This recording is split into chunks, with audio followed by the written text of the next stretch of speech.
Today, I would like to share about the topic of verb. But before we proceed to the main content, let us see the topic outline first. First thing first, I would like to ask all of you, what is actually verb and how do we recognize it?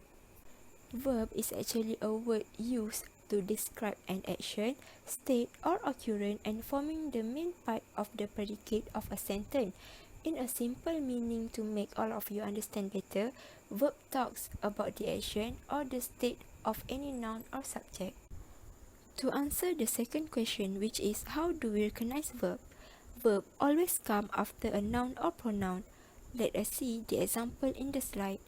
The first table talks about noun. Sophia eats her dinner quickly. Verb comes after noun, which is Sophia, so the verb is eat. The next table is the example of pronoun.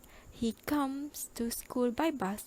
Verb comes after pronoun, which is he, so the verb is come. So let's move to the base form and inflection. Base form is the root word, but inflection is when s and ed ending are added to the base form of verb. The example is we travel to Kedah by train. Travel is the base form, but when we put s, it is showing that the person is doing an action and in present tense, like this. David travels to Kedah by train. Whereas when we put ed ending, for example, Sarah and John traveled to Kedah by train, automatically it becomes past tense. After that, we will look at regular verb and irregular verb. There are three types of regular verb, which is the first one, verb follow the same pattern and create the past simple and the past participle using the same word ending ed. For example, the base form is arrive. The past simple for arrive is arrived, and the past participle is the same as past simple, which is arrived. The second type of regular verb is when the verb ends in a consonant and y, so we have to change the y to I first and then we have to edit ed. For example, the base form marry, the past simple will be married and the past participle will be married too. The last type of regular verb is when the verb ends in e, we have to add d at the end. For example, the base form is save, so the past simple will be saved and the past participle will be saved. So, do you understand now? There are some examples of regular verb, such as Raul has accepted the job offer. The second one is yesterday, Jack studied all day. Whereas for irregular verb, there are four types of irregular verb. But before that, irregular verb is the verbs that have different ending. The first type of irregular verb is the verb which have the same base form, past simple and the past participle. The second type is the verb which have the same past simple and past participle only. The third is the verb which have the same base form and the past participle only. And the last one is the verb which have a different base form, past simple and past participle. For the first type, the base form, past simple and past participle is the same. For example, the base form is kite, so the past simple and past participle is kite too. For example, Danny hurt himself in a soccer match last weekend. They put on their jackets because it was very cold. After that, let's move to the second types of irregular verb, which is only past simple and past participle the same. For example, the base form is here, so the past simple and the past participle will be heard. For example, have you heard the news about the train? The other example is Tim has sent an email to all the suppliers. For the third type of irregular verb, the base form and the past participle are the same but not with past simple. We can take the example of run as base form. The past simple will become ran and the past participle will become run again, just like the base form. The example in the sentence is like this. He came back home at 4 a.m. on Saturday. The other example is, has Mrs. O'Connor come back from lunch yet? And for the last type of irregular verb, which is past form, past simple and past participle are totally different. We can take the example of drive as the base form. The past simple will become drove and the past participle will become driven. So, the example in the sentence are like this. The kids ate a lot of cakes at the party. And the second one is, they drove to the airport and left their car there. Next, let's move to action verb. Action verb tell what action something or someone is performing. There are two types of action verb, which are transitive verb and intransitive verb. Transitive verb is the one that shows action and has a direct object. For example, Mary is drawing a cat. Drawing a cat has a direct object. And the second one is intransitive. Intransitive is the one that shows action but there is no direct object. For example, Mary is drawing right now. Drawing right now, it has no direct object. Next, we go to the auxiliary verb. Each of auxiliary verb will tell us what kind of grammar we are using with it. I have combined the do be have as the main verb with the modal verb because it is under the same verb, which is auxiliary verb or helping verb. The first main auxiliary verb is to be. To be is divided into progressive and passive, so we will look into progressive first. Progressive is divided into three tenses, which are present, past, and future. For present, we will use am or is or are plus verb ing. For example, I am eating apple. For the past, we will use was or were plus verb ing. For example, I was eating apple. And for future, we will use the word will be plus verb ing. For example, I will be eating apple. Next, we move to the passive. Passive is divided into two tenses, which are present and past.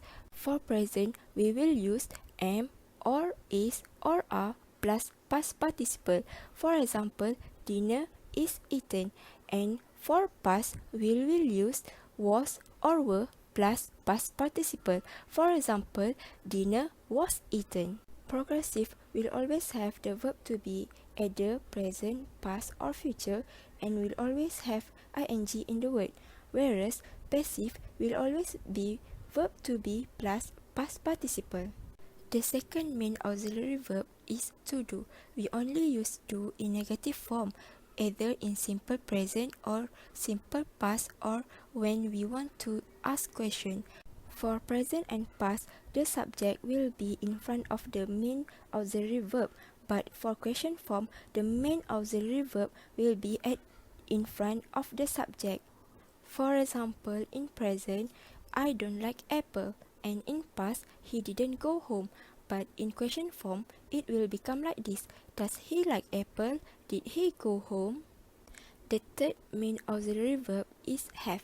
Have is only used for perfect tense. Perfect tense is divided into three tenses, which are future tense, present tense, and past tense. For future tense, it will become like this. Subject plus will have plus past participle. For example, I will have eaten apple. And for present tense, it will become like this. Subject plus has or have plus past participle. For example, you have eaten apple. And for past, it will become subject plus had plus past participle. So the example is I had eaten apple. Next, we move to the modal verb. Modal verb work together with the main verb. There are 5 types of modal verb, which are ability, permission, advice, obligation, and possibility. For ability, the modal verb are can or could. For example, Siti can drive. For permission, the modal verb are can, could, or may. For example, could I open the window? And for advice, the modal verb are shall or should. For example, you should visit your parents frequently. And for obligation, the modal verb are must or have to. For example, I must memorize all this formula. And the last one is the possibility. The modal verb for possibility are might, may, could, or can. For example, Rose may be coming to see us tomorrow. We can use modal verb in this pattern. The first one is modal verb plus main verb. The second one is modal verb plus be plus present participle. And the last one is modal verb plus have plus past participle. The example are like this. Siti can drive the car. He must be sleeping right now. I should have met him earlier today. Next, we move to the other subtopic of verb, which are emphasis and negation verb. Emphasis verb is the verb that is used to give strong advice, to express opinion clearly, to disagree, to show concern, and to entertain. Emphasis can be used in the form like this: negative adverbial or no only expression plus auxiliary or modal verb plus subject plus main verb plus object. There are examples of negative adverbial and no only expression in the yellow table in the slide that you can read it. So let us look at the example below. Never had we heard such a fascinating story. Never is the negative adverbial. Had is the modal verb. We is the subject. Heard is the main verb. And for object is the fascinating story. Whereas negation verb or negative verb is the type of auxiliary verb that is used to form the negative of a main verb. The negative verb form are made by putting not after an auxiliary verb. For example, she has not invited us. Has is an auxiliary verb, so not is putting after has. If there is no auxiliary verb, do is used to make the negative verb form. For example, I do not like reading.